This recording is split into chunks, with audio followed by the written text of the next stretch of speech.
Cuando los policías me pusieron las esposas delante de todo el edificio, sentí que el mundo se desplomaba bajo mis pies.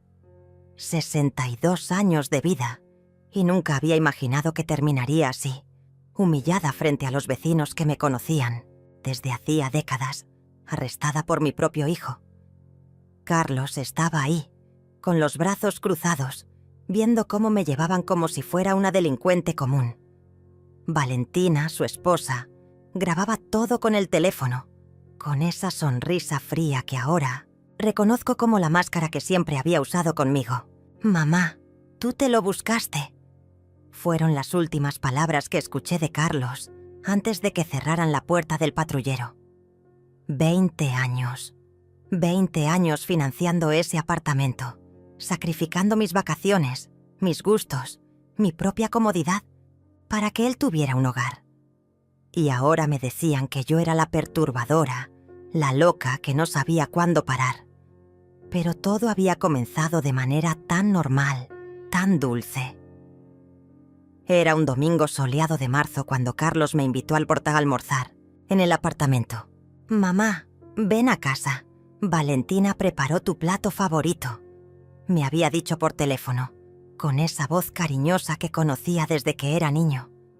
Llegué con una botella de vino que había guardado para ocasiones especiales, pensando que, tal vez, tenían alguna buena noticia que compartir. El apartamento olía a pollo asado con hierbas, y la mesa estaba puesta con los platos de porcelana que yo les había regalado en su boda. Valentina me recibió con un abrazo que duró más de lo normal, y Carlos me besó la frente como hacía cuando era pequeño. «Siéntate aquí, mamá, en tu lugar favorito», me dijo, señalando la silla junto a la ventana donde siempre me gustaba sentarme para ver el jardín del edificio. Durante el almuerzo, hablamos de todo un poco. Luna, mi nieta de 16 años, me contaba sobre sus clases de arte, mientras Carlos me preguntaba sobre mi salud y si necesitaba algo para la casa. Valentina permanecía más callada que de costumbre, sonriendo pero con los ojos perdidos en algún punto lejano. Debía haber notado esa mirada, esa forma en que evitaba cruzar los ojos conmigo directamente.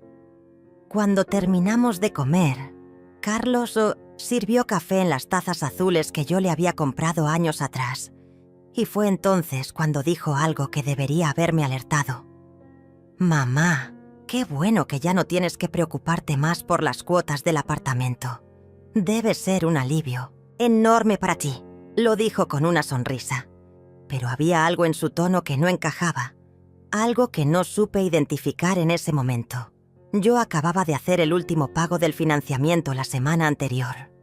20 años exactos de cuotas mensuales que había pagado, religiosamente, sin fallar ni una sola vez. Había trabajado turnos extras en la clínica donde era enfermera, había vendido algunas joyas de mi madre, había renunciado a 1000 pequeños lujos para asegurarme de que Carlos pudiera tener su propio hogar. «Sí, es un alivio», le respondí. «Pero también me da mucha felicidad saber que ahora el apartamento es completamente tuyo».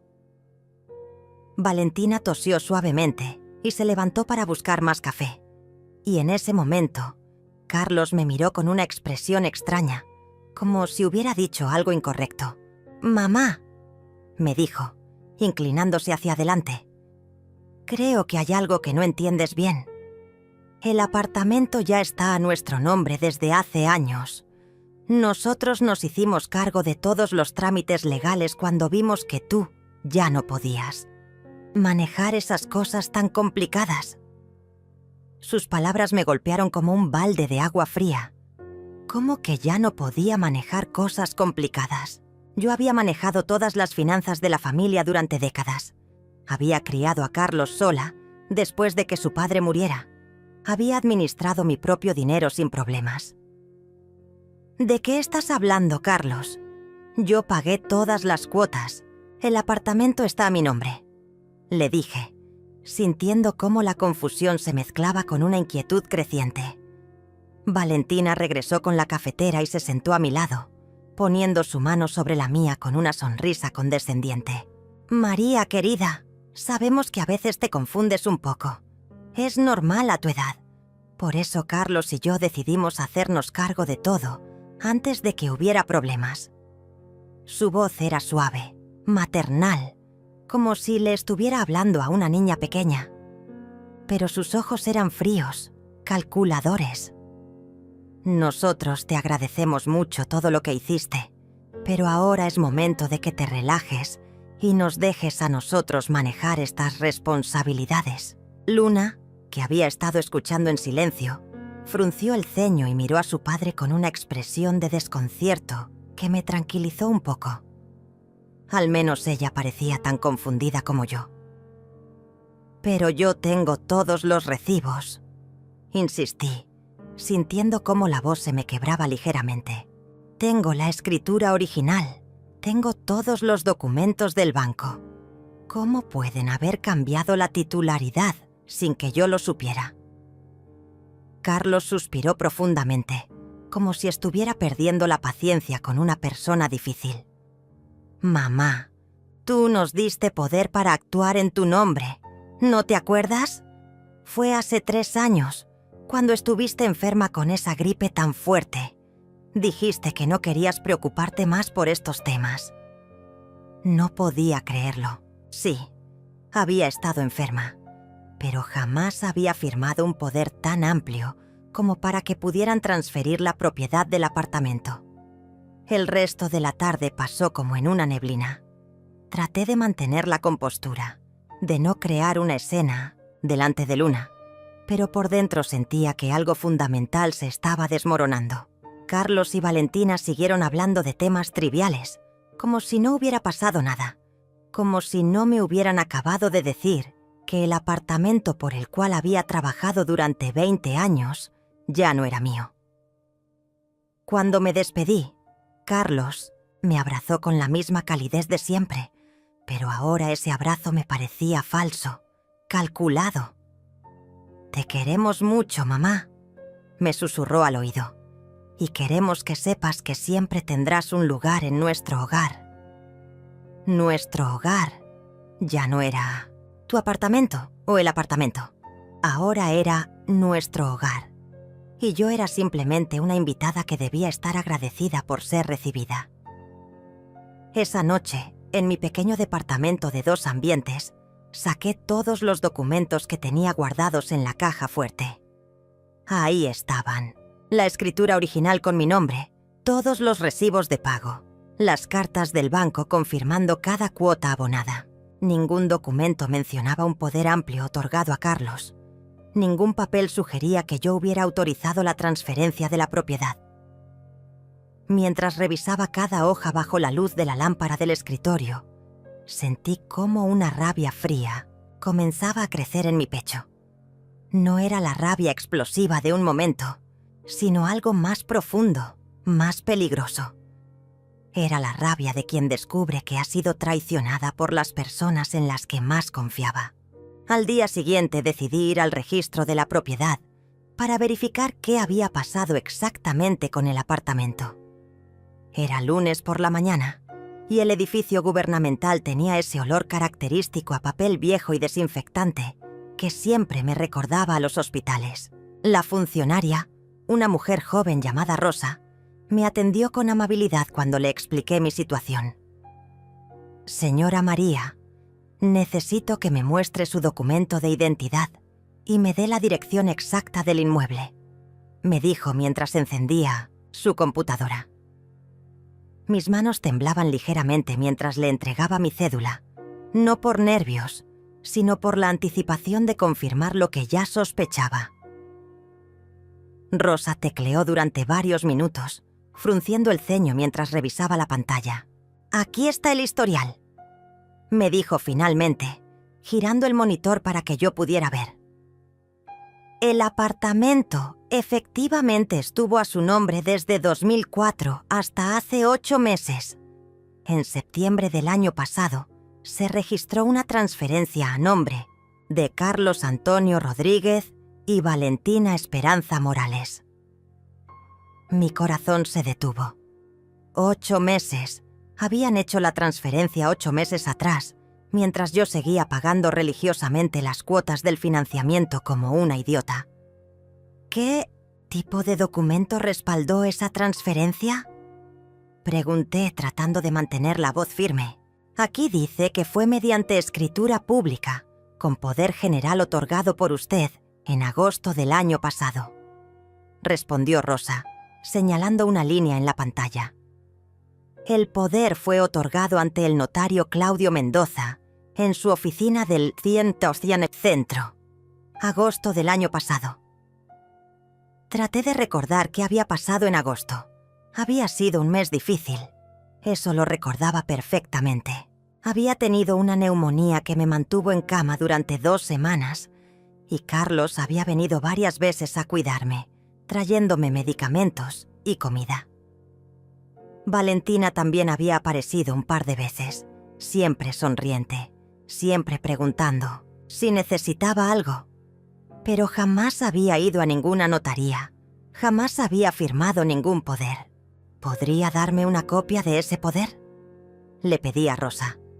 Ella asintió y fue a buscar el documento. Cuando regresó con la fotocopia, sentí que el suelo se movía bajo mis pies. Ahí estaba mi firma, o algo que se parecía mucho a mi firma, en un documento que autorizaba a Carlos a actuar en mi nombre para todos los actos relacionados con bienes inmuebles, incluyendo venta, transferencia, donación y cualquier otro acto de disposición. La fecha coincidía exactamente con el periodo en que había estado enferma, y el sello del notario parecía auténtico. Pero yo sabía, con la certeza absoluta que solo puede tener una persona sobre sus propios actos, que jamás había firmado ese documento. Salí del registro con las piernas temblorosas y el corazón latiendo tan fuerte que podía escucharlo en mis oídos. Me senté en un banco de la plaza que estaba frente al edificio. Necesitaba aire fresco y tiempo para procesar lo que acababa de descubrir.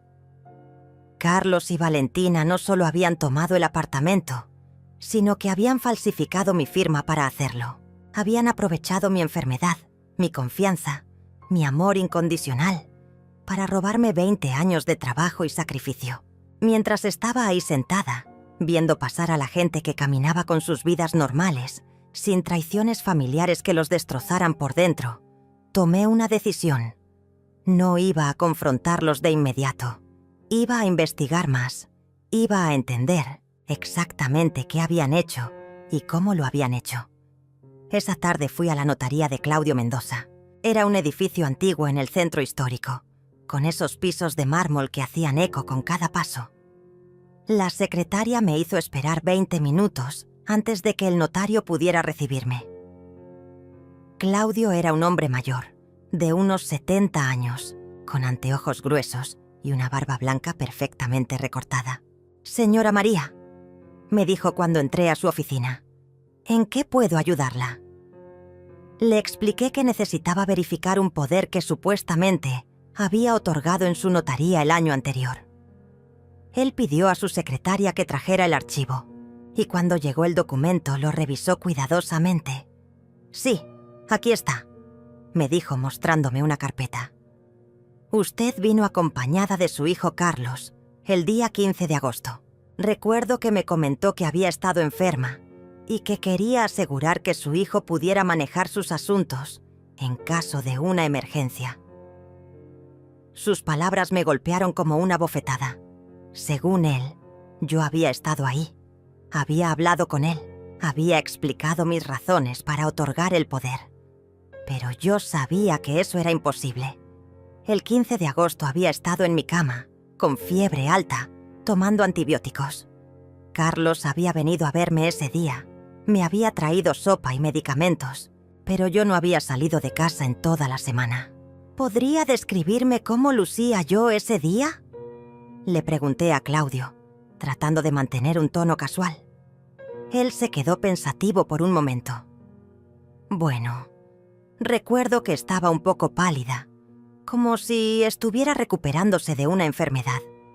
Llevaba un pañuelo en la cabeza y anteojos oscuros. Su hijo explicó que usted prefería no hablar mucho porque todavía tenía la garganta irritada». Mi sangre se heló. Yo nunca uso pañuelos en la cabeza, y mis anteojos de sol son completamente diferentes a los que él describía. Alguien había venido haciéndose pasar por mí. Alguien que conocía suficientes detalles de mi vida como para convencer a un notario. ¿Verificó usted mi identidad de alguna manera?, pregunté, sintiendo cómo la rabia comenzaba a hervir en mi interior. Claudio se puso ligeramente incómodo. Por supuesto, me mostró su cédula de identidad, aunque debo admitir que con los anteojos oscuros y el pañuelo era difícil hacer una comparación detallada. Pero su hijo estaba presente y él confirmó su identidad. Por supuesto que Carlos había confirmado mi identidad. Él había sido parte del plan desde el principio. Habían conseguido una copia de mi cédula. Habían encontrado a alguien que se pareciera lo suficiente a mí como para engañar a un notario mayor que probablemente veía decenas de personas cada día. Cuando salí de la notaría, ya tenía un plan claro en mi mente. No iba a confrontar a Carlos y Valentina todavía. Primero iba a reunir todas las pruebas posibles. Iba a documentar cada mentira, cada falsificación, cada paso en falso que habían dado. Había vivido lo suficiente como para saber que la justicia no siempre llega gritando y haciendo escándalo. A veces, la justicia más efectiva es la que se planifica en silencio, la que se ejecuta con paciencia y precisión. Carlos y Valentina habían cometido un error fundamental. Habían subestimado a la mujer que los había criado y que conocía mejor que nadie cómo funcionaba el mundo. Esa noche, mientras organizaba todos los documentos en mi mesa del comedor, sonó mi teléfono. Era Luna, mi nieta. «Abuela María», me dijo con esa voz dulce que siempre lograba calmarme. «¿Estás bien? Después del almuerzo de ayer te veías un poco triste». Luna siempre había sido especial, más madura que otros chicos de su edad, más perceptiva. «Estoy bien, mi amor», le mentí, porque no quería involucrarla en el desastre que estaba descubriendo. «Solo estoy un poco cansada». Pero Luna no se dejó engañar tan fácilmente. «Abuela, lo que dijeron papá y mamá sobre el apartamento, ¿es verdad que tú ya no puedes manejar esas cosas?».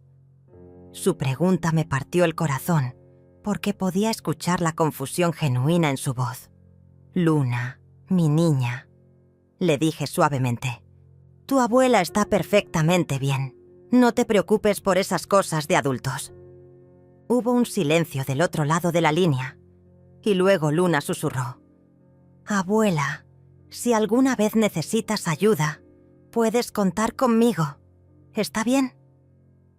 Esas palabras me dieron más fuerza que cualquier documento legal. Al menos había una persona en esta familia que todavía me veía como la mujer fuerte que había sido toda mi vida, no como la anciana confundida que Carlos y Valentina querían que fuera. Los siguientes días los dediqué a convertirme en detective de mi propia vida. Cada mañana, después de tomar mi café, revisaba minuciosamente cada documento, cada recibo, cada comunicación que había tenido con Carlos y Valentina durante los últimos años. Lo que descubrí me heló la sangre. Había señales por todas partes, pequeñas mentiras que ahora cobraban sentido, momentos extraños que había ignorado por amor ciego hacia mi hijo. Como aquella vez, 6 meses atrás, cuando Carlos había insistido en acompañarme al banco para ayudarme con un trámite que yo podía hacer perfectamente sola. O cuando Valentina había comentado, aparentemente sin importancia, que había hablado con mi médico sobre mis pequeños olvidos que yo jamás había tenido. El miércoles decidí ir al banco donde había pagado todas las cuotas del financiamiento. Necesitaba entender exactamente qué había pasado con los pagos después de la transferencia del apartamento. La gerente, una mujer eficiente llamada Rosa, me recibió en su oficina con aire preocupado.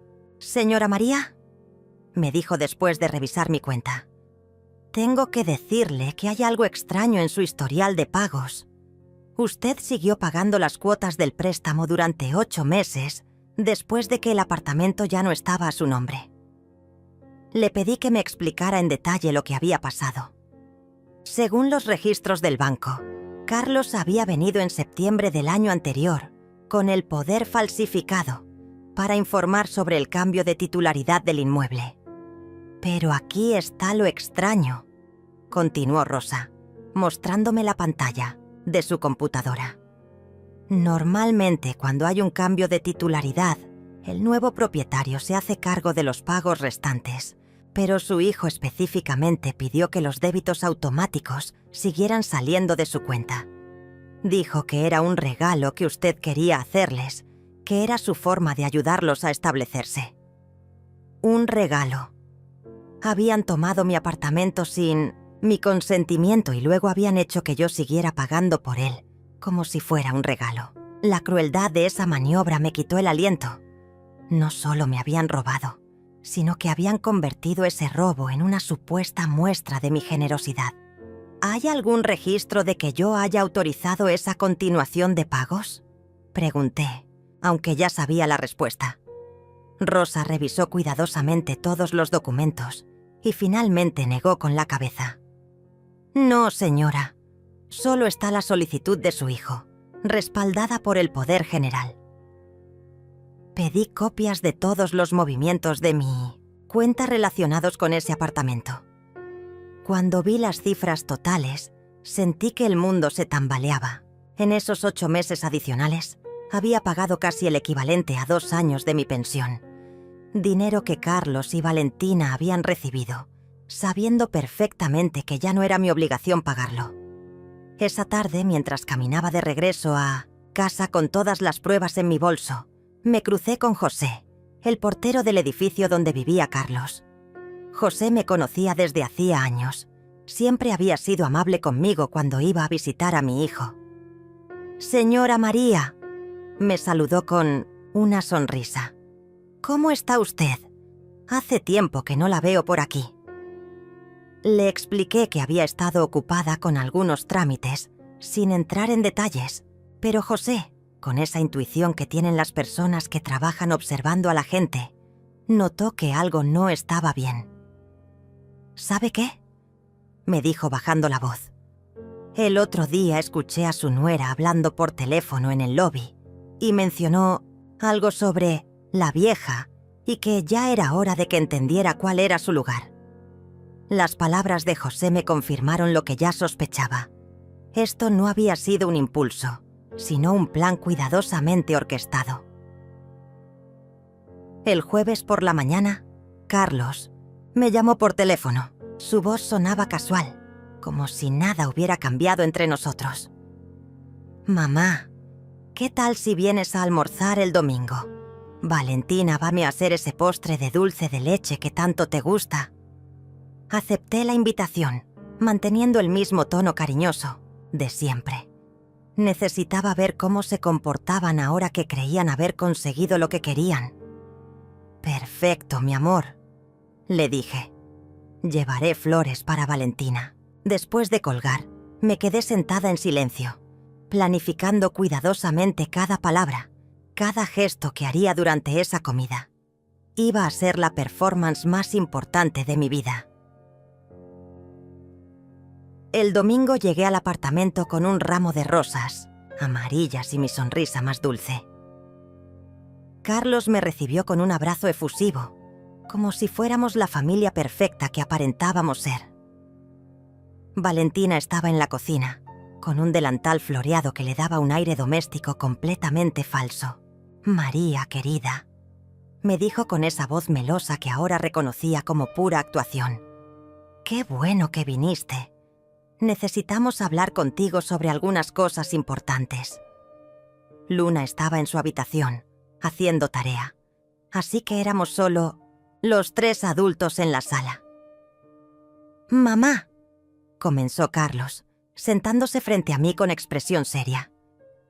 «Valentina y yo hemos estado pensando, y creemos que sería mejor para ti que te mudes a una residencia para personas mayores.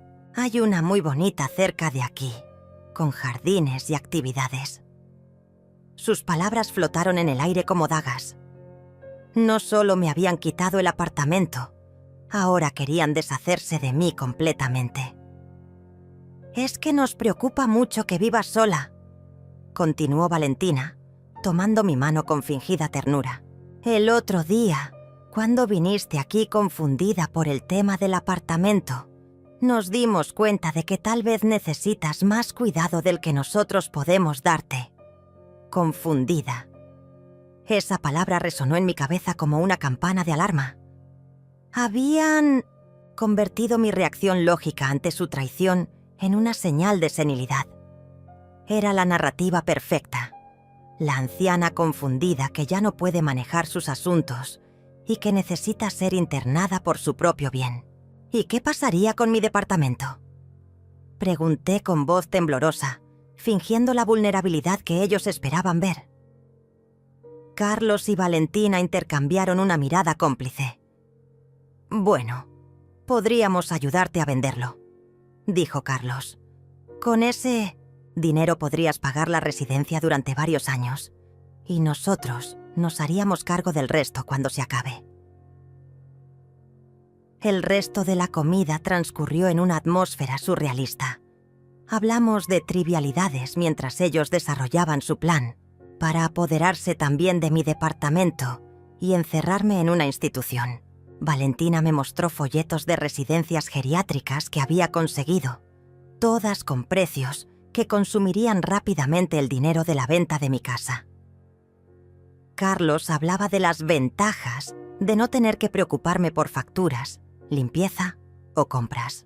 Podrías dedicarte simplemente a descansar y disfrutar, me decía, como si los 62 años fueran sinónimo de incapacidad total. Cuando llegó el momento del postre, Luna salió de su habitación y se unió a nosotros. Inmediatamente notó la tensión en el ambiente. ¿De qué estaban hablando?, preguntó con esa curiosidad natural de los adolescentes. «De cosas de adultos, mi amor», le respondió Valentina rápidamente. Pero Luna me miró directamente y pude ver en sus ojos que entendía que algo malo estaba pasando. «Abuela María», me dijo, «¿tú quieres mudarte a una residencia?». La pregunta directa tomó a Carlos y Valentina por sorpresa. «Luna, no es que quiera o no quiera», intervino Carlos. «Es lo que más le conviene a tu abuela en este momento de su vida.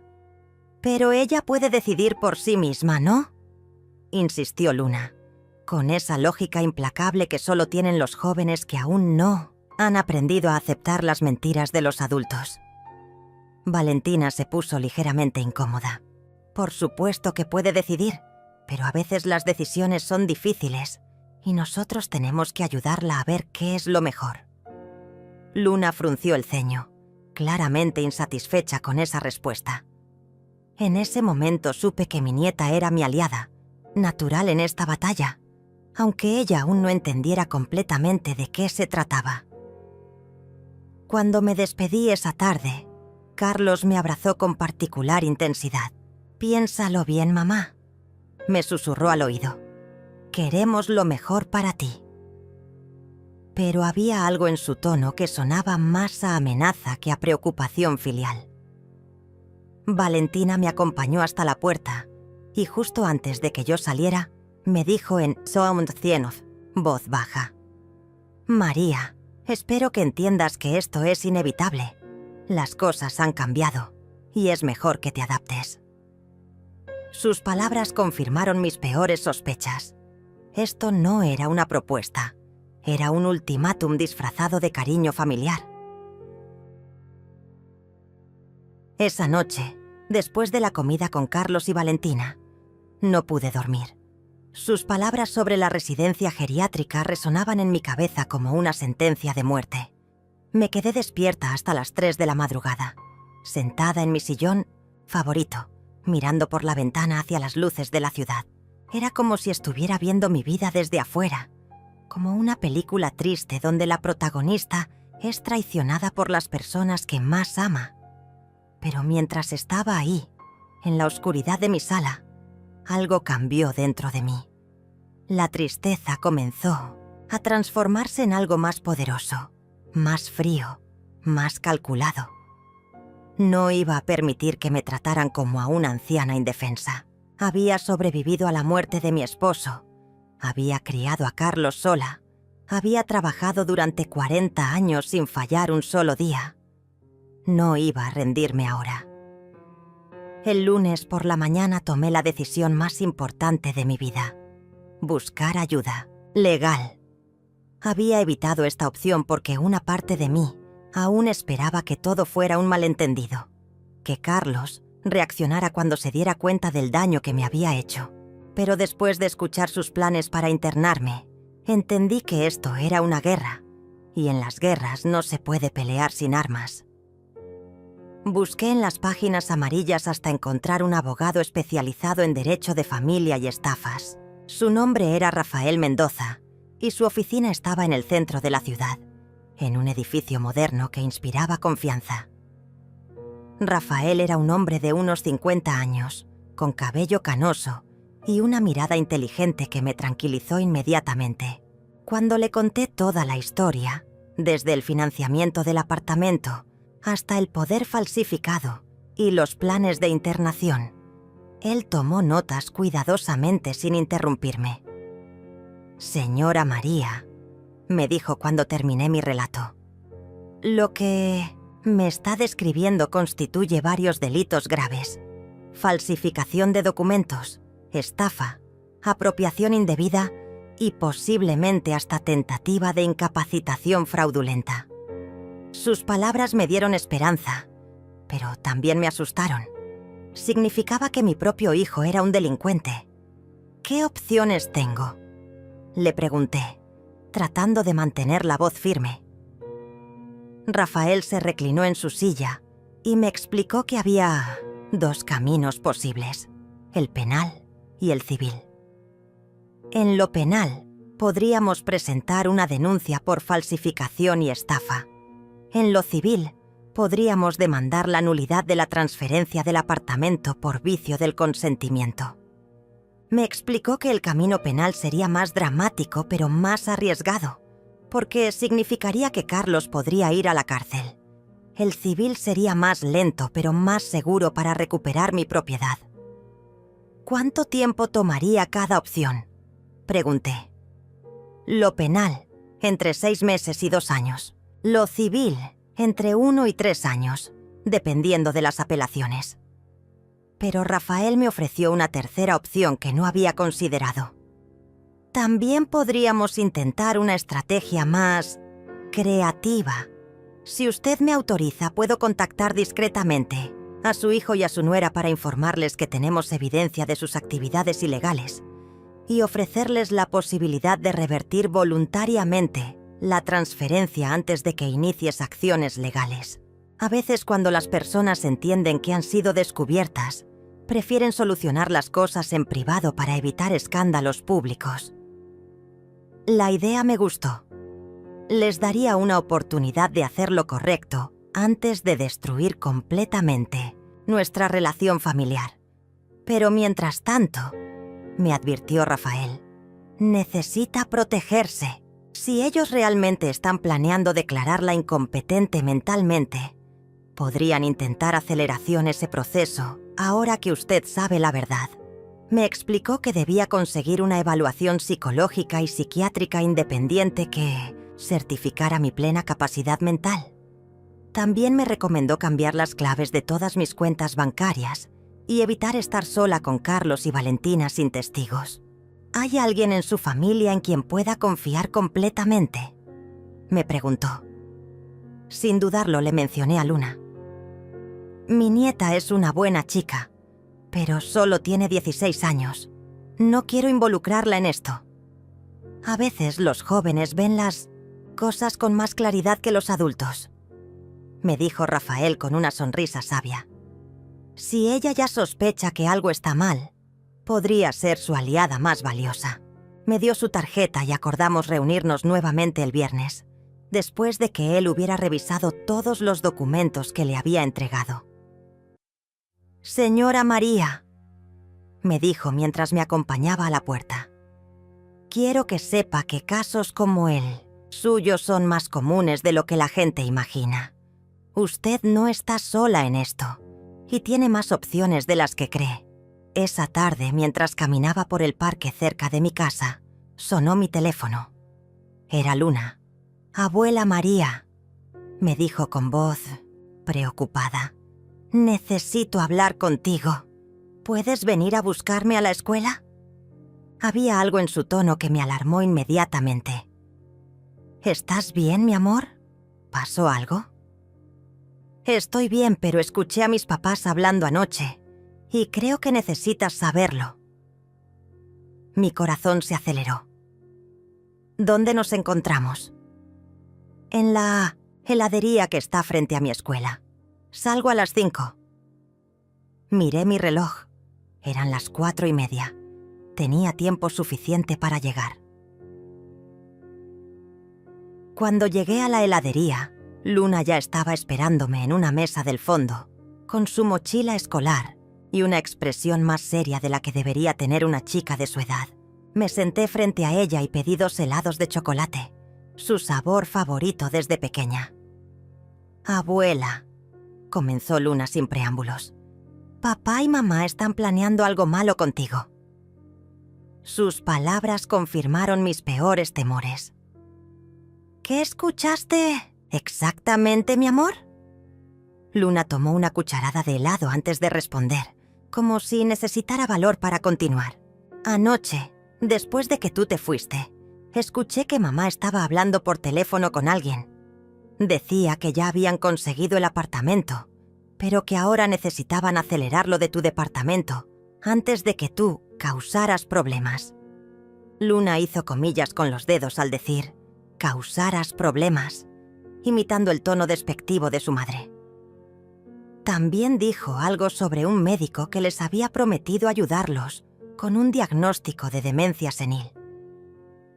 Las palabras de Luna me helaron la sangre. No solo estaban planeando robarme mi departamento, sino que habían encontrado un médico corrupto, dispuesto a declararme mentalmente incompetente. «¿Escuchaste el nombre de ese médico?», le pregunté, tratando de mantener la calma. Luna asintió. «Doctor Ramírez. Mamá dijo que papá había hablado con él y que por $500 estaría dispuesto a firmar cualquier papel que necesitaran». $500. Ese era el precio que habían puesto a mi libertad y mi dignidad. «Abuela», continuó Luna con lágrimas en los ojos, «¿por qué están haciendo esto? ¿Por qué papá le está haciendo esto a su propia madre?» No supe qué responderle. ¿Cómo explicarle a una adolescente que a veces los adultos se vuelven monstruos cuando el dinero está de por medio? «Luna, mi niña», le dije tomando sus manos entre las mías, «hay cosas en el mundo que son difíciles de entender, pero necesito que sepas que tu abuela está bien de la cabeza, que no necesita ser internada y que voy a luchar para que la verdad salga a la luz». Luna me apretó las manos. «¿Qué puedo hacer para ayudarte?». Su pregunta me emocionó tanto que por poco me echo a llorar en esa heladería. «Por ahora, solo necesito que me mantengas informada si escuchas algo más. Pero Luna, esto es muy importante.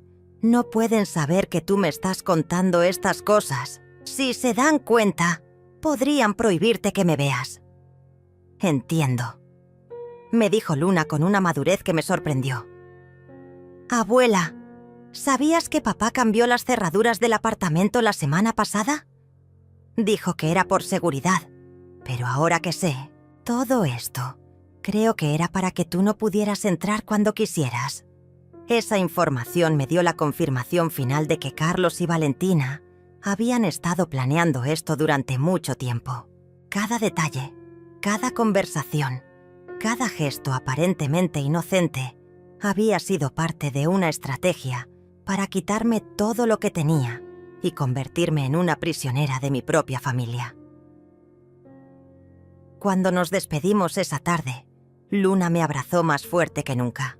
«Te amo, abuela María», me susurró al oído. «Y no voy a permitir que te hagan daño». Mientras caminaba de regreso a casa, con el corazón lleno de amor por mi nieta, pero también de rabia hacia mi hijo, supe que había llegado el momento de contraatacar. Ya tenía suficiente información, ya tenía un abogado y ya tenía una aliada dentro de la casa del enemigo. Era hora de demostrarles a Carlos y Valentina que habían elegido a la víctima equivocada. El viernes por la mañana volví a la oficina de Rafael con toda la información que Luna me había dado. Cuando le conté sobre el doctor Ramírez y los $500, vi cómo su expresión se endurecía. «Esto cambia todo», me dijo, tamborileando los dedos sobre su escritorio. «Ya no estamos hablando solo de una estafa familiar, sino de una conspiración que involucra corrupción médica. Podríamos estar ante un patrón de comportamiento que afecta a otras familias». Me explicó que este tipo de médicos corruptos solían trabajar con varias familias que querían deshacerse de parientes mayores para quedarse con sus bienes.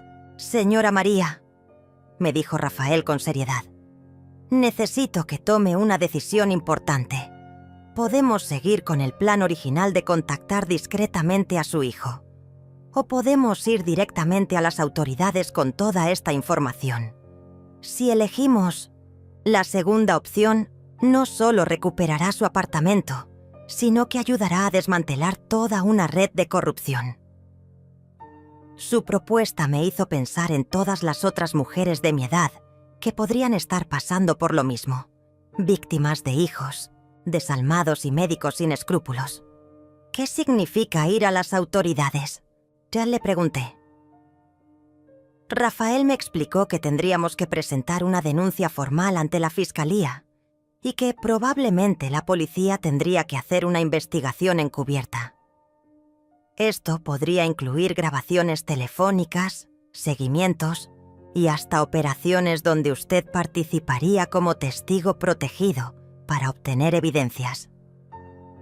La idea me aterraba y me emocionaba al mismo tiempo. Por un lado, significaba enfrentar a Carlos de manera definitiva. Por el otro, significaba que podría ayudar a otras familias a evitar lo que yo había vivido. «¿Cuánto tiempo me da para decidir?», le pregunté. «Hasta el lunes», me respondió. «Mientras tanto, quiero que vaya a hacerse las evaluaciones psicológicas que le mencioné. Tengo los contactos de 2 especialistas que son reconocidos por los tribunales. También necesito que empiece a documentar todo. Cada llamada, cada conversación, cada interacción con su hijo y su nuera. Si decidimos ir por la vía legal, necesitaremos evidencias irrefutables». Me dio las direcciones de los médicos y me advirtió que no le dijera a nadie, ni siquiera a Luna, sobre la posibilidad de involucrar a las autoridades. Esa misma tarde fui a mi primera evaluación psicológica. La doctora Herrera era una mujer de mediana edad, con una sonrisa cálida que me tranquilizó inmediatamente. Durante 2 horas me hizo una serie de pruebas y preguntas diseñadas para evaluar mi estado mental, mi memoria, mi capacidad de razonamiento y mi estabilidad emocional. «Señora María», me dijo al final de la sesión, «usted tiene una mente absolutamente lúcida. Sus respuestas son coherentes, su memoria está intacta y su capacidad de análisis es superior al promedio para su edad. Cualquiera que intente declararla incompetente está cometiendo un fraude». El sábado por la mañana, mientras desayunaba y leía el periódico, sonó mi teléfono. Era Carlos. «Mamá, ¿qué tal si almorzamos hoy? Solo tú y yo como cuando era pequeño». Su invitación me sorprendió, pero también me puso en alerta. Después de todo lo que había descubierto, no creía en coincidencias. «Me encantaría, mi amor», le respondí, manteniendo el tono cariñoso de siempre. «¿Dónde quieres que nos encontremos?» «En el restaurante donde solíamos ir cuando era niño, el que está cerca del parque. ¿Te parece bien a las 2? Acepté, pero inmediatamente llamé a Rafael para contarle sobre la invitación. «No vayas sola», me advirtió Rafael. «Si ellos están acelerando sus planes, esta podría ser una trampa. ¿Hay alguna forma de que alguien la acompañe sin que parezca sospechoso? Pensé en Luna, pero era demasiado arriesgado involucrarla más de lo que ya estaba. Entonces se me ocurrió una idea. ¿Qué pasaría si usted estuviera en el restaurante, en otra mesa, observando todo? Rafael aceptó inmediatamente. Perfecto. Lleve su teléfono encendido y, si es posible, trate de grabar la conversación. Necesitamos documentar cualquier amenaza o confesión que él pueda hacer. Llegué al restaurante 15 minutos antes de la hora acordada. Era un lugar pequeño y acogedor donde Carlos y yo habíamos compartido muchas comidas cuando él era niño y adolescente. Rafael ya estaba ahí, sentado en una mesa del fondo, leyendo un periódico. Nos habíamos puesto de acuerdo en que él no me miraría directamente para no levantar sospechas. Carlos llegó puntual, con esa sonrisa que conocía desde que era bebé, pero que ahora me parecía falsa y calculada. «Mamá», me dijo dándome un beso en la mejilla. «Qué bueno verte. Necesitaba hablar contigo a solas». Pedimos la comida mientras hablábamos de trivialidades, el clima, las noticias, el trabajo de Carlos. Pero yo podía sentir la tensión en el aire, como cuando se acerca una tormenta. Fue hasta el postre cuando Carlos finalmente llegó al punto. «Mamá», me dijo bajando la voz y inclinándose hacia adelante. «Valentina y yo hemos estado hablando mucho sobre tu situación. Estamos muy preocupados por ti». Activé discretamente la grabadora de mi teléfono, tal como Rafael me había enseñado. «¿Preocupados por qué, mi amor?» «Bueno, el otro día, cuando viniste a casa confundida por el tema del apartamento, nos dimos cuenta de que tal vez estás empezando a tener algunos problemitas de memoria». Sus palabras sonaban ensayadas, como si hubiera practicado esa conversación varias veces. «Carlos, yo no estoy confundida. El apartamento estaba a mi nombre y yo pagué todas las cuotas durante 20 años. Mi hijo suspiró profundamente, como si estuviera perdiendo la paciencia con una niña caprichosa. «Mamá, esa es exactamente la confusión de la que te hablo. El apartamento nunca estuvo a tu nombre. Tú nos ayudaste con algunos pagos, es cierto, pero la propiedad siempre fue nuestra».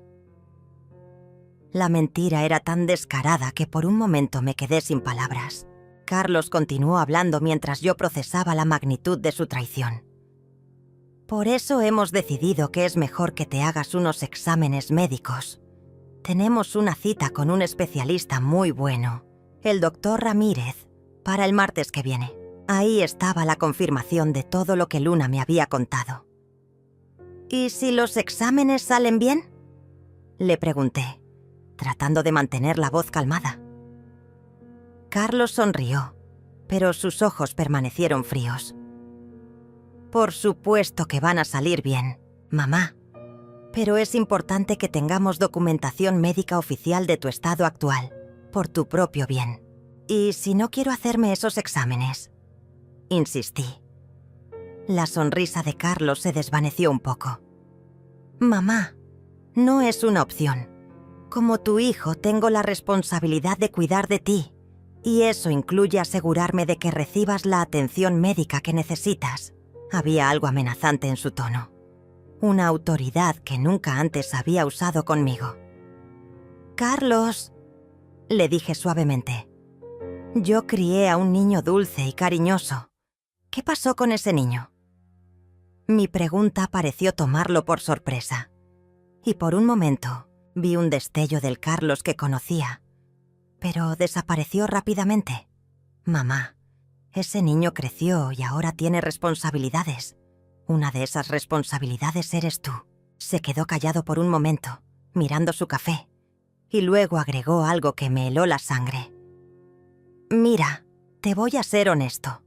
Valentina y yo hemos estado hablando con un abogado, y él nos explicó que si tú te niegas a cooperar con los exámenes médicos, podríamos tener que recurrir a otras medidas legales para protegerte de ti misma». «Otras medidas legales». Estaba hablando de declararme incompetente por la fuerza.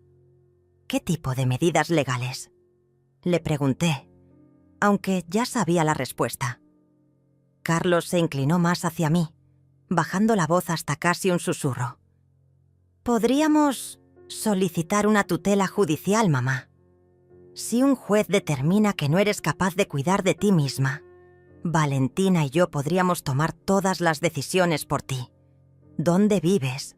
¿Cómo gastas tu dinero? ¿Qué tratamientos médicos recibes? Todo. La amenaza estaba ahí, clara y directa. O aceptaba voluntariamente sus planes, o ellos me quitarían legalmente el derecho a decidir sobre mi propia vida. Cuando terminamos de almorzar, Carlos insistió en acompañarme hasta mi casa.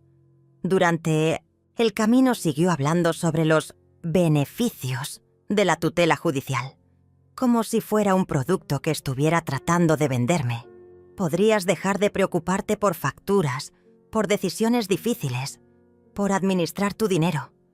Nosotros nos haríamos cargo de todo. Al llegar a mi edificio, me dio un abrazo que duró más de lo normal.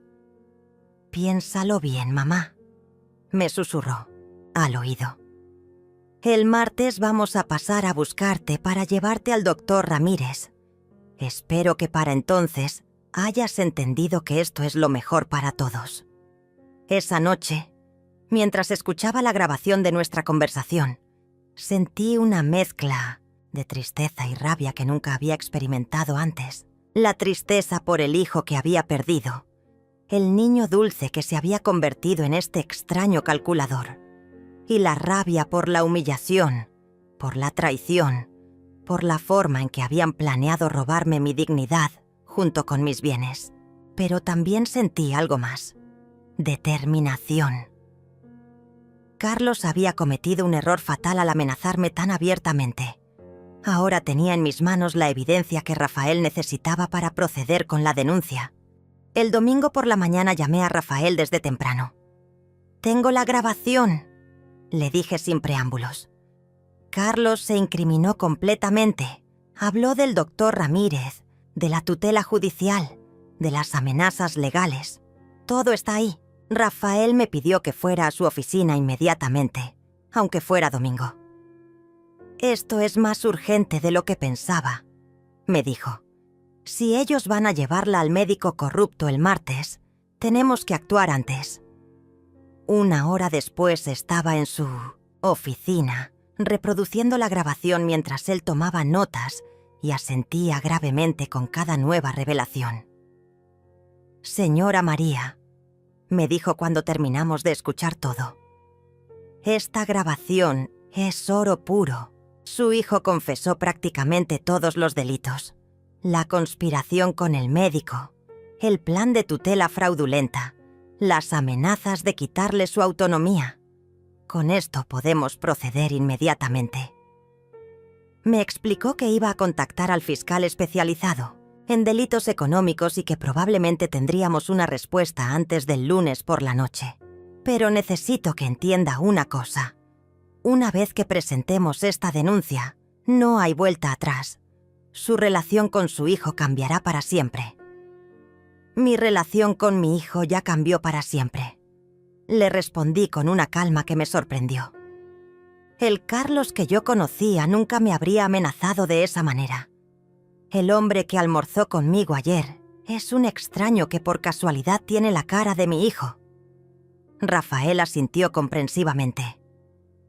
«He visto muchos casos como este, y entiendo lo doloroso que debe ser, pero quiero que sepa que está haciendo lo correcto, no solo para usted, sino para todas las personas mayores que podrían ser víctimas de estos esquemas en el futuro».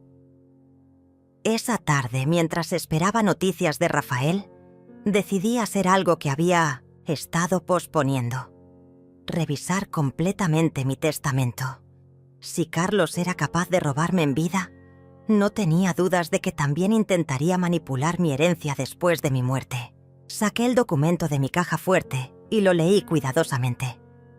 Ahí estaba, en blanco y negro. Carlos era mi único heredero universal. Todo lo que yo había trabajado durante mi vida iría a parar a sus manos cuando yo muriera. Eso tenía que cambiar. El lunes por la mañana, Rafael me llamó con noticias. El fiscal está interesado en el caso. Quiere verla esta tarde a las 3 para tomarle declaración formal. También va a ordenar una investigación inmediata del doctor Ramírez. Me explicó que la fiscalía ya tenía sospechas sobre ese médico, por otros casos similares, y que mi denuncia podría ser la pieza que faltaba para armar un caso sólido. ¿Qué debo hacer si Carlos viene a buscarme mañana para llevarme al médico?, le pregunté. Para entonces ya habremos presentado la denuncia.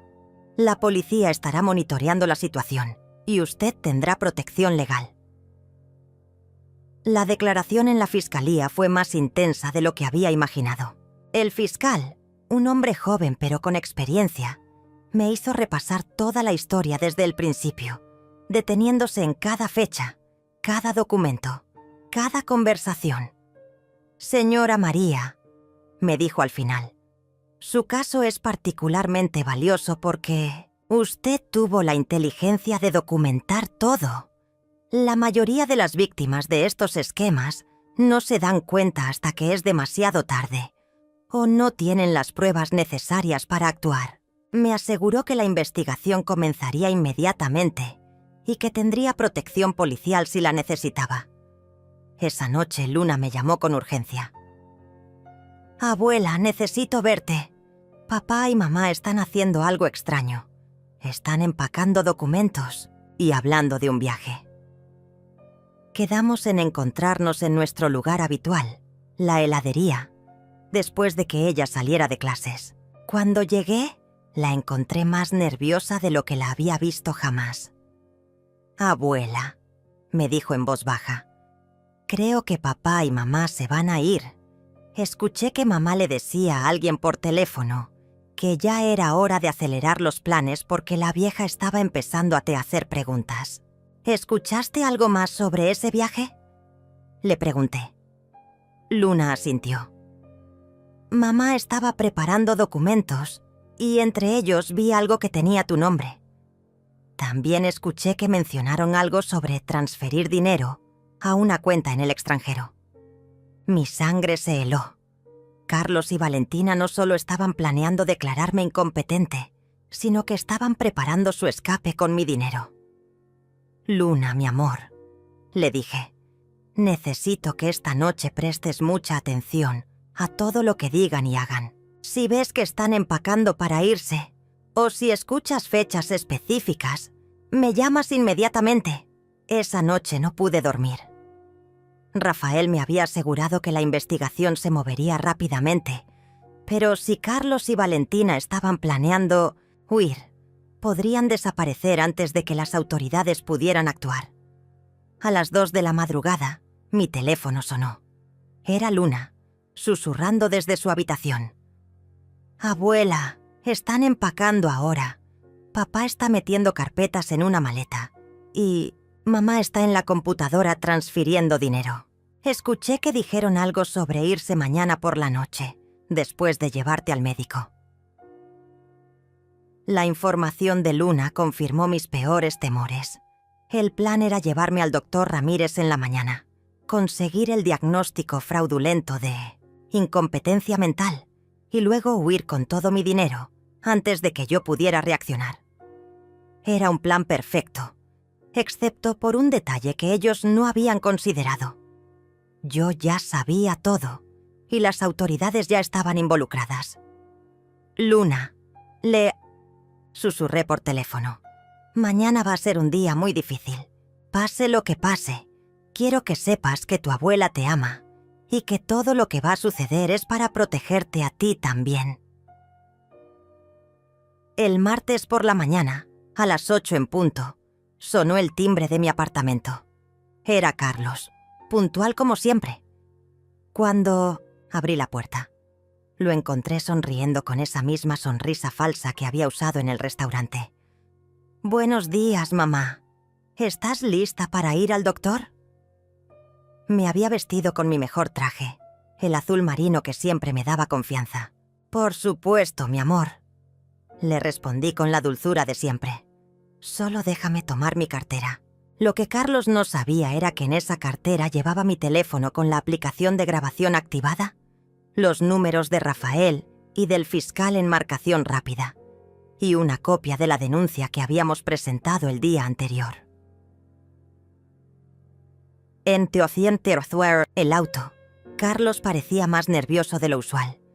Valentina estaba callada, mirando por la ventana, pero yo podía sentir la tensión que emanaba de ella.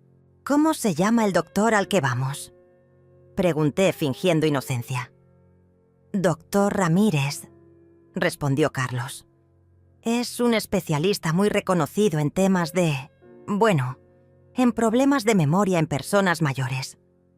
La forma en que dijo «problemas» de memoria me confirmó que ellos ya habían hablado con el médico sobre el diagnóstico que necesitaban. Cuando llegamos al consultorio del doctor Ramírez, me sorprendió lo modesto del lugar. Era un edificio viejo, con pasillos mal iluminados y un olor a humedad que me recordó a los hospitales públicos de mi juventud. La sala de espera tenía solo 4 sillas y una mesa con revistas viejas. «¿Estás seguro de que este es el especialista tan reconocido?», le pregunté a Carlos. Él se puso ligeramente incómodo. «Los mejores médicos no siempre tienen los consultorios más elegantes, mamá». Pero yo sabía la verdad. Los médicos corruptos no podían permitirse oficinas lujosas. Después de esperar 20 minutos, una enfermera nos hizo pasar al consultorio. El doctor Ramírez era un hombre de unos 60 años, con aspecto descuidado y una sonrisa que no llegaba a sus ojos. «Señora María», me dijo sin levantarse de su escritorio, «su hijo me ha contado sobre sus dificultades recientes. Vamos a hacer una evaluación rápida para ver cómo está su estado mental». La forma casual en que habló de mis supuestas dificultades me confirmó que el diagnóstico ya estaba decidido antes de que yo llegara. «Doctor», le dije con mi voz más dulce, «antes de comenzar, me gustaría saber exactamente qué tipo de evaluación va a hacer y si tiene las credenciales necesarias para diagnosticar problemas neurológicos». Mi pregunta lo tomó por sorpresa. Carlos intervino rápidamente. «Mamá, no necesitas preocuparte por esos detalles técnicos». Pero el doctor Ramírez ya se había puesto nervioso. «Bueno, yo tengo experiencia en estos temas», balbuceó, evitando mi mirada directa. En ese momento supe que Rafael tenía razón. Este hombre no era un especialista real, sino un médico general dispuesto a firmar cualquier papel por dinero. «Doctor Ramírez», continué con una calma que me sorprendió, «me gustaría ver sus certificaciones en neurología y psiquiatría geriátrica antes de proceder con cualquier evaluación». El médico comenzó a ponerse visiblemente incómodo, mirando nerviosamente hacia Carlos como buscando ayuda. «Señora, eso no es necesario para una evaluación básica», murmuró, revolviendo papeles en su escritorio sin propósito aparente. Carlos se aclaró la garganta. «Mamá, está siendo un poco difícil. El doctor Ramírez tiene mucha experiencia». Pero yo mantuve mi posición. «Si va a diagnosticar problemas de memoria o capacidad mental, necesito saber que está calificado para hacerlo». El doctor Ramírez se levantó abruptamente de su silla. «Disculpen un momento», dijo, dirigiéndose hacia la puerta. «Necesito necesito revisar algo en el archivo». Salió del consultorio dejando la puerta entreabierta y pude escucharlo haciendo una llamada telefónica en el pasillo. Aunque no podía distinguir las palabras exactas, el tono era claramente de pánico. Carlos y Valentina intercambiaron miradas preocupadas. «¿Qué está pasando?», susurró Valentina. «No lo sé», respondió Carlos. «Pero mamá está actuando muy extraño». Aproveché esos momentos a solas con ellos para activar discretamente la grabación en mi teléfono. Cuando el doctor Ramírez regresó, su comportamiento había cambiado. Completamente. Estaba sudando y evitaba el contacto visual. «Señores», dijo dirigiéndose principalmente a Carlos, «me temo que no podré realizar la evaluación hoy. He recordado que tengo un compromiso urgente». Carlos se puso de pie, inmediatamente. «¿Cómo que no puede? Teníamos una cita programada». El médico comenzó a guardar papeles en un maletín con movimientos nerviosos. «Lo siento mucho. Tendrán que reagendar». «¿Reagendar para cuándo?», insistió Valentina con un tono que ya no era dulce sino exigente. El doctor Ramírez no respondió directamente. «Los llamaré cuando tenga disponibilidad», murmuró, evitando mirarlos. En ese momento entendí lo que había pasado. Alguien había llamado al médico para advertirle sobre la investigación. Probablemente Rafael o el fiscal habían contactado a las autoridades médicas y la noticia había llegado hasta él. El doctor corrupto se había asustado y ahora quería distanciarse de todo el asunto. Cuando salimos del consultorio, Carlos estaba furioso. «Esto es muy extraño», le dijo a Valentina mientras caminábamos hacia el auto. «El doctor Ramírez parecía muy seguro cuando hablé con él la semana pasada». Valentina le respondió en voz baja, pero yo pude escuchar. Tal vez alguien le dijo algo. Tal vez la vieja ya sospecha. La forma despectiva en que se refirió a mí como «la vieja» me confirmó lo que ya sabía. Para ellos, yo no era una persona con sentimientos, sino simplemente un obstáculo para sus planes. En el auto el ambiente era tenso. Carlos conducía, en silencio, claramente frustrado por el fracaso de la cita médica. Valentina estaba enviando mensajes de texto de manera frenética. «¿A quién le escribes?», le preguntó Carlos. «A mi hermana», mintió Valentina. «Le estoy contando sobre el doctor». Pero desde el asiento trasero pude ver que estaba escribiendo a un contacto guardado, simplemente como R. Probablemente Rafael, pensé, aunque después me di cuenta de que podría ser cualquier cómplice en su plan. «Mamá», me dijo Carlos de repente, mirándome por el espejo retrovisor. «Necesitamos hablar seriamente cuando lleguemos a casa». Su tono había perdido cualquier pretensión de cariño filial. Era autoritario, casi amenazante. «Por supuesto, mi amor», le respondí manteniendo mi actuación de madre comprensiva. «¿De qué quieres hablar?»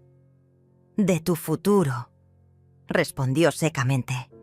«De las decisiones que vamos a tener que tomar por tu propio bien». Valentina dejó de escribir mensajes y se volteó para mirarme. Sus ojos tenían una frialdad que me hizo estremecer. Cuando llegamos al apartamento, Luna estaba en la escuela, así que éramos solo nosotros tres. Carlos me hizo sentar en el sillón principal de la sala, mientras él y Valentina se colocaron frente a mí como si fuera un tribunal. «Mamá», comenzó Carlos, «está claro que no quieres cooperar con los exámenes médicos que necesitas. Eso nos pone en una posición muy difícil». Valentina agregó: «Hemos hablado con nuestro abogado y él nos dice que tenemos derecho a protegerte de ti misma, incluso si tú no quieres». Protegerme de mí misma. La ironía era tan cruel que por poco me echo a reír. «¿Qué significa exactamente eso?», pregunté, aunque ya conocía la respuesta. Carlos se inclinó hacia adelante, con una expresión que nunca le había visto antes. «Significa que vamos a solicitar una tutela de emergencia. Un juez va a determinar que no eres capaz de cuidar de ti misma, y nosotros vamos a tomar todas las decisiones importantes de tu vida». Valentina sonrió con satisfacción. «Es por tu propio bien, María. Ya no tendrás que preocuparte por nada. Nosotros nos haremos cargo de todo. Tu dinero, tu casa, tu atención médica, dónde vas a vivir». «¿Y si me niego?», pregunté, manteniendo la voz firme. Carlos y Valentina intercambiaron una mirada. «No es una opción, mamá», dijo Carlos. «Ya iniciamos el proceso legal. Para el viernes tendremos una audiencia con el juez y para la próxima semana todo estará resuelto», Valentina agregó con una sonrisa cruel. «Y mientras tanto, hemos tomado algunas medidas preventivas para proteger tus bienes». Saqué mi teléfono discretamente para asegurarme de que siguiera grabando. Necesitaba capturar cada amenaza, cada confesión. ¿Qué tipo de medidas preventivas?, insistí. Carlos pareció dudar por un momento, pero Valentina lo animó con un gesto. «Hemos conseguido acceso a tus cuentas bancarias», dijo Carlos finalmente. «Transferimos tu dinero a una cuenta de seguridad para evitar que hagas gastos irresponsables». Mi corazón se detuvo. No solo habían planeado declararme incompetente, sino que ya habían robado mi dinero. «¿Cuándo hicieron eso?», pregunté, tratando de controlar el temblor en mi voz. «Esta mañana», respondió Valentina con orgullo, como si hubiera hecho algo encomiable. «Mientras estábamos en el consultorio del doctor Ramírez, nuestro abogado completó las transferencias. Tu dinero está seguro ahora, María. Ya no podrás gastarlo en tonterías o ser víctima de estafadores». La hipocresía de sus palabras era abrumadora. Ellos eran los estafadores, pero me acusaban de ser una víctima potencial de otros. «¿Y mi departamento?», pregunté, aunque temía la respuesta. Carlos sonrió con esa sonrisa fría que había reemplazado a la calidez que conocía. «También está siendo transferido a nuestro nombre, por supuesto. No podemos permitir que una persona con problemas mentales maneje propiedades tan valiosas». Valentina agregó. «Ya hemos contactado a algunos compradores interesados.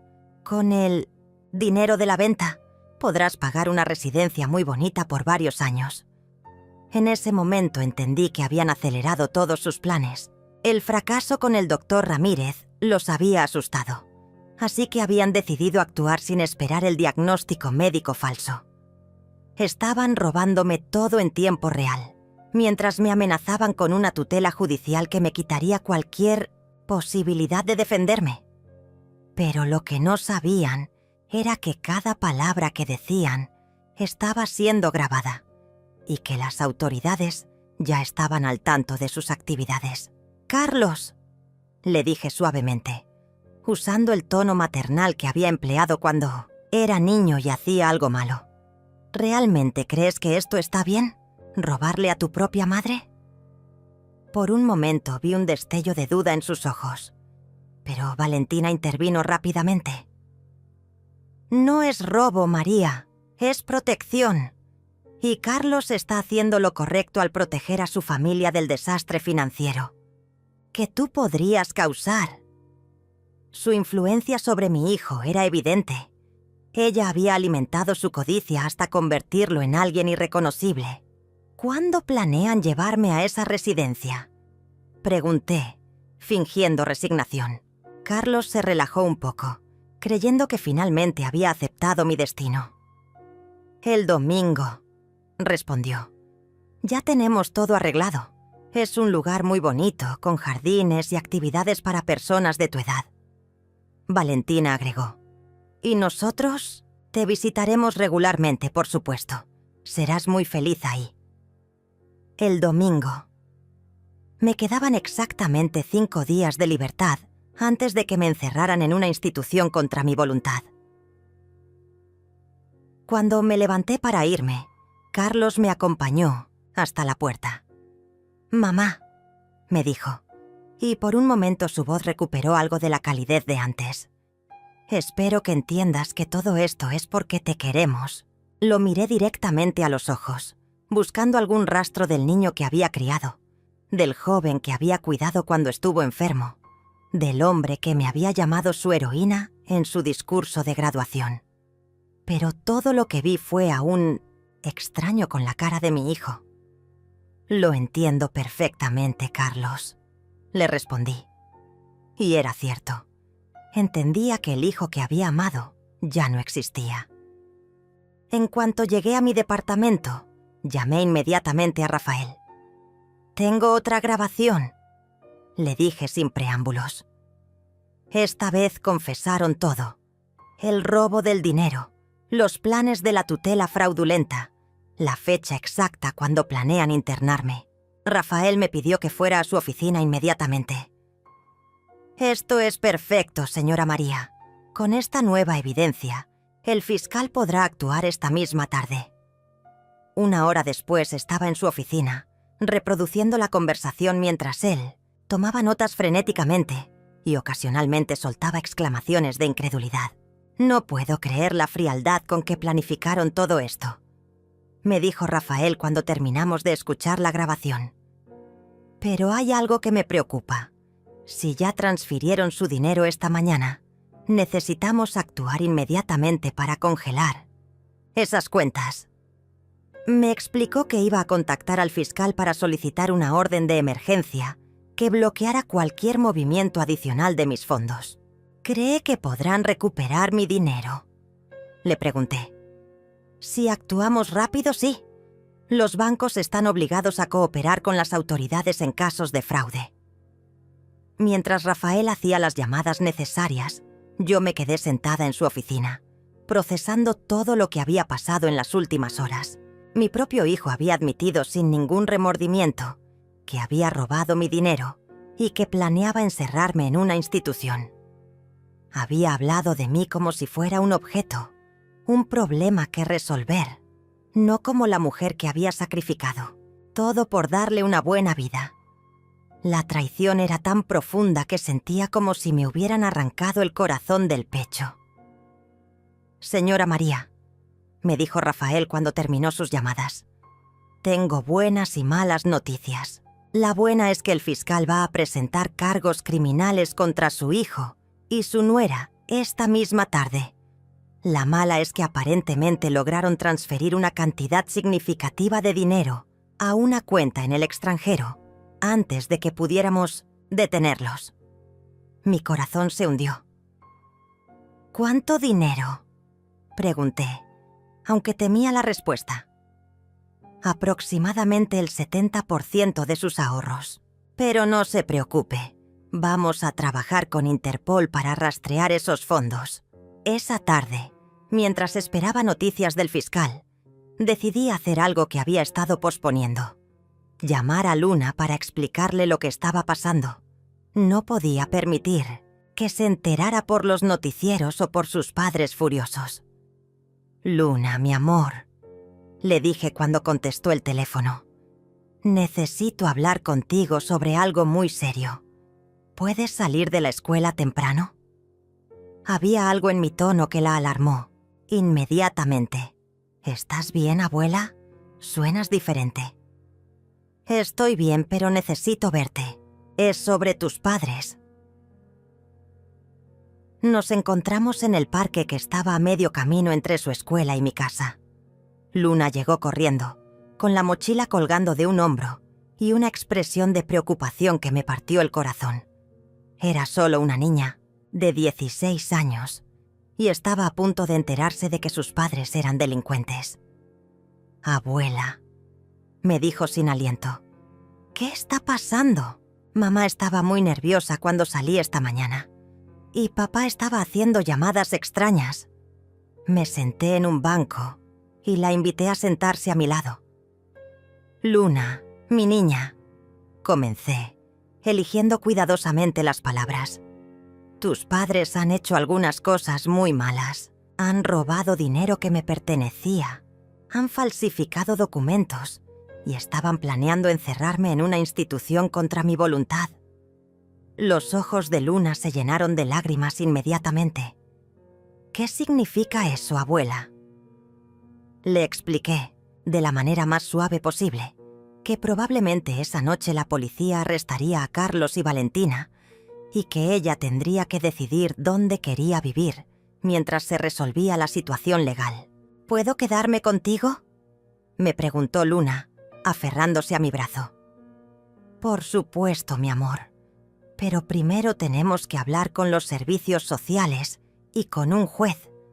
Mientras tanto, Esta noche vas a tener que quedarte en casa de algún familiar o amigo. Luna pensó por un momento.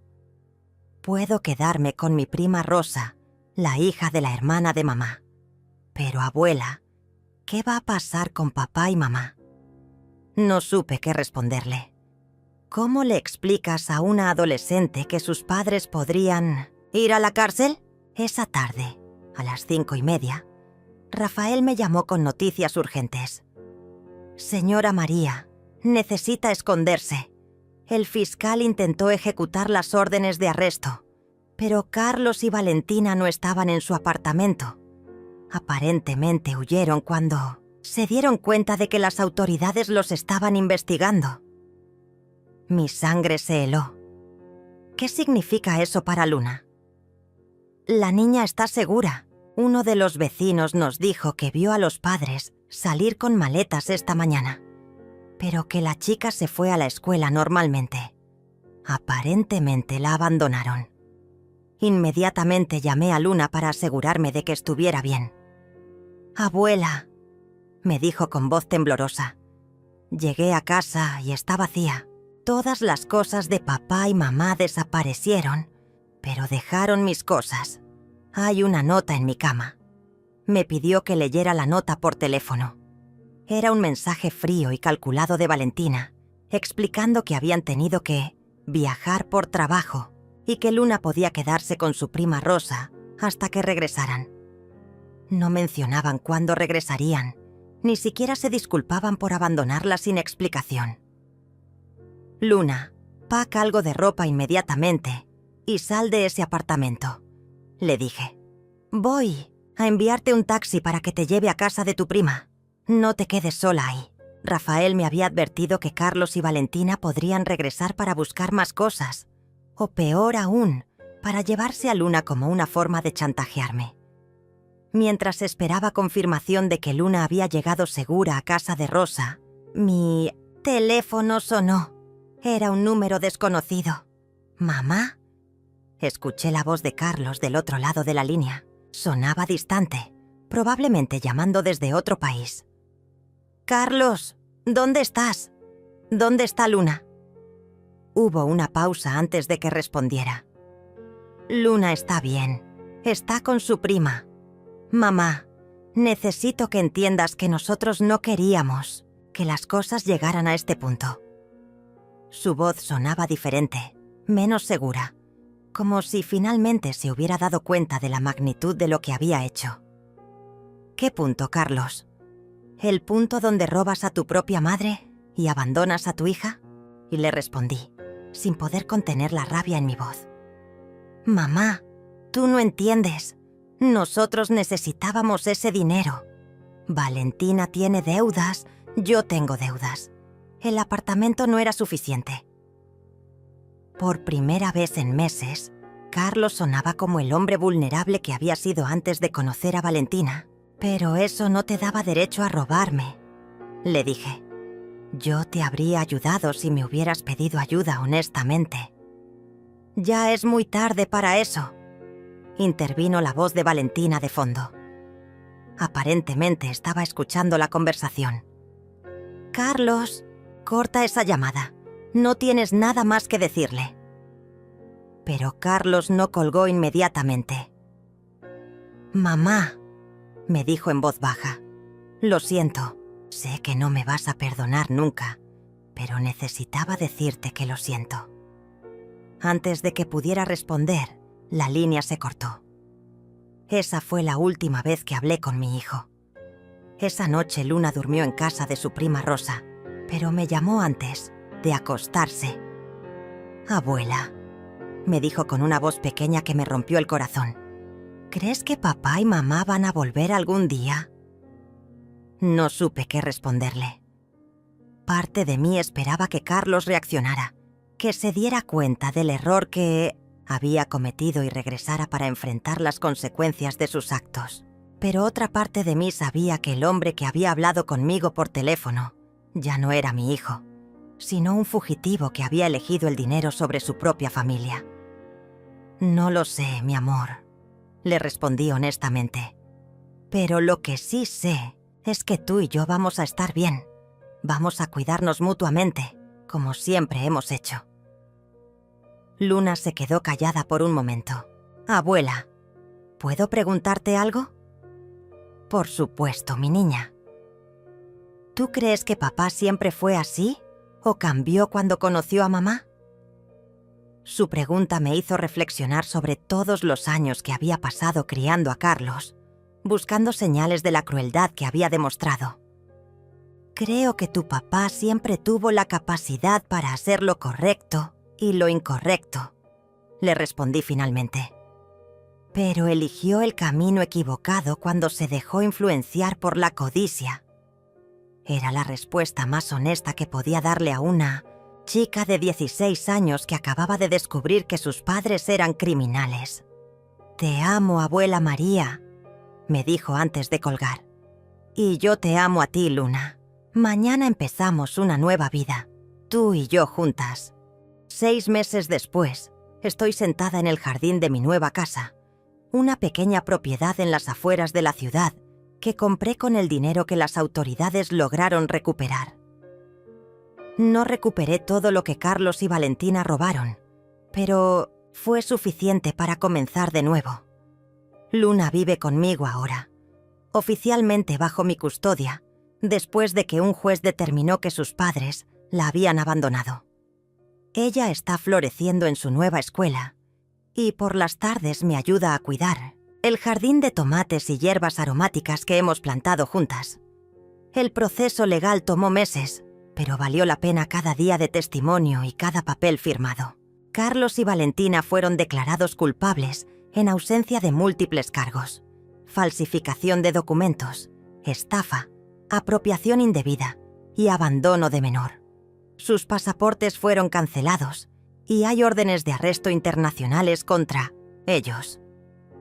El doctor Ramírez perdió su licencia médica y está cumpliendo una sentencia de 5 años por su participación en el esquema de tutelas fraudulentas. Rafael me dijo que nuestro caso ayudó a desmantelar toda una red de médicos corruptos que se aprovechaban de familias vulnerables. Luna nunca más habló con sus padres. Intentaron contactarla algunas veces desde números desconocidos, pero ella decidió bloquear todas las llamadas. «Abuela», me dijo una tarde mientras regábamos los tomates, «ellos tomaron su decisión cuando me abandonaron. Ahora yo tomo la mía». Su madurez me asombra todos los días. A los 17 años, Luna entiende conceptos de lealtad y dignidad que muchos adultos nunca aprenden. El apartamento que Carlos y Valentina habían robado fue devuelto a mi nombre, después de que el juez declaró nula la transferencia fraudulenta. Decidí venderlo inmediatamente. No podía soportar la idea de vivir en un lugar donde había sido traicionada tan cruelmente. Con ese dinero, más los ahorros que recuperé, pude comprar esta casa pequeña pero hermosa, con suficiente espacio para Luna y para mí, y un jardín donde podemos cultivar nuestros propios alimentos. Rafael se convirtió en algo más que mi abogado. Se convirtió en un amigo verdadero.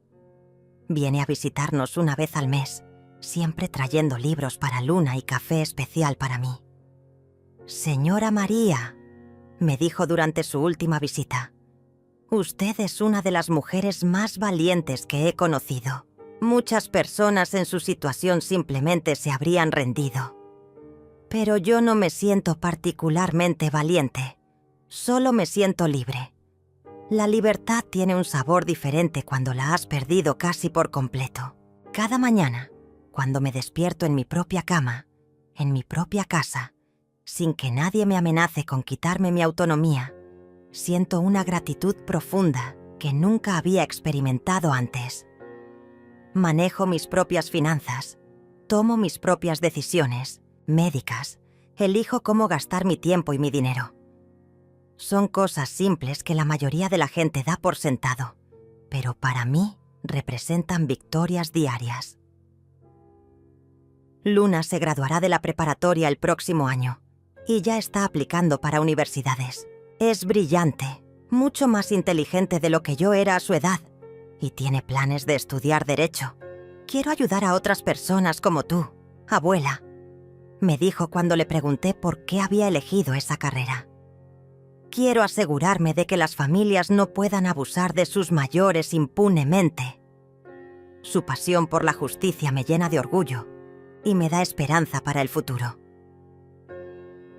Algunas noches, cuando Luna está estudiando en su habitación y yo estoy sola en la sala, pienso en Carlos, no en el hombre que me traicionó, sino en el niño que fue. Recuerdo cuando tenía fiebre y se acurrucaba contra mí en el sofá mientras le leía cuentos.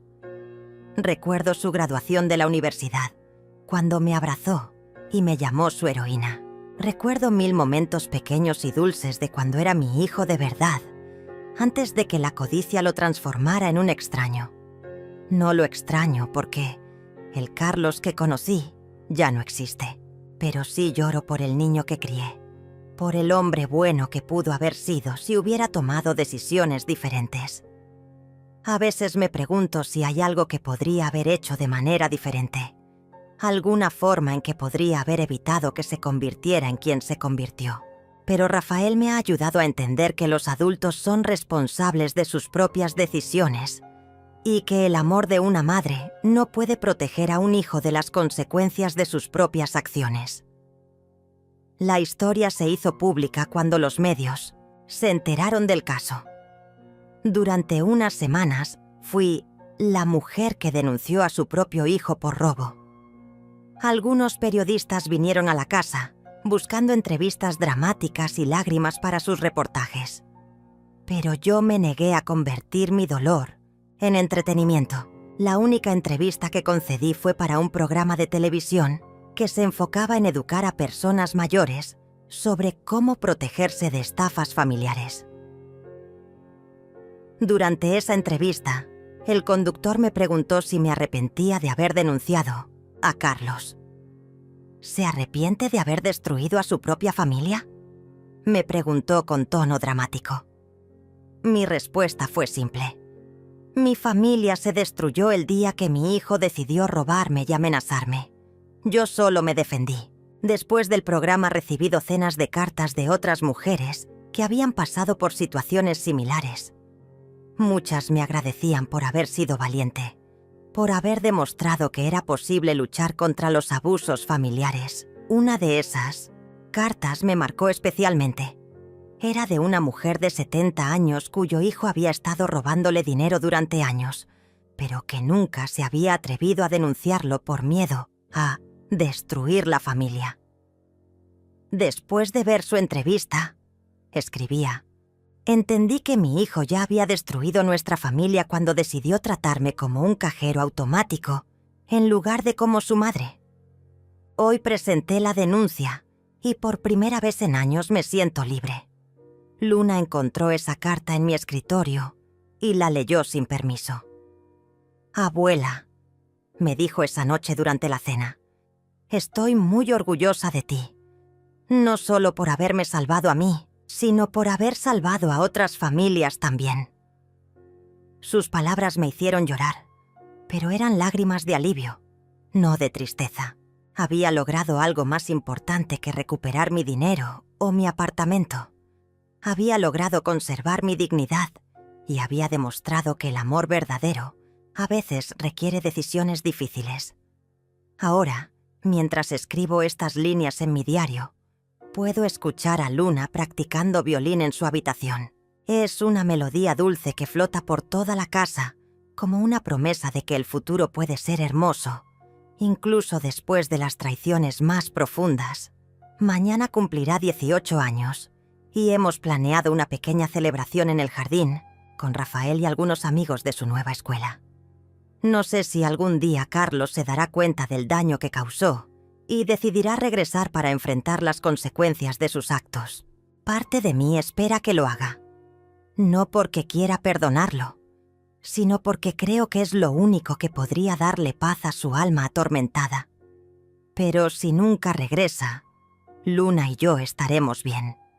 Hemos construido una nueva familia basada en el respeto mutuo, el amor verdadero y la honestidad absoluta.